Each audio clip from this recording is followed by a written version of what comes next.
Les prochains jours, les prochaines semaines diront si les hommes ont fait un petit pas ou un grand vers la paix. Après 3 ans de guerre et environ 1 million de morts et blessés, on est tout proche d'un cessez-le-feu en Ukraine. Bonjour Antoine Bienvaux. Bonjour Christophe, bonjour à tous. Accord conclu hier à Jeddah en Arabie Saoudite entre délégations américaines et ukrainiennes sur une trêve de 30 jours. Oui, un cessez-le-feu de 30 jours qui n'en est encore qu'au stade de la proposition puisque les Russes ne l'ont pas encore approuvé.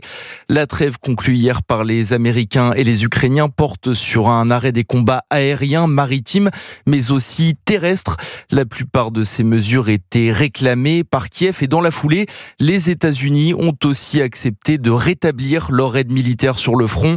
L'inconnu, c'est désormais la réponse de la Russie concernant cette proposition de trêve. Le secrétaire d'État américain Marco Rubio a mis la balle dans le camp de Moscou hier à la sortie des discussions à Jeddah.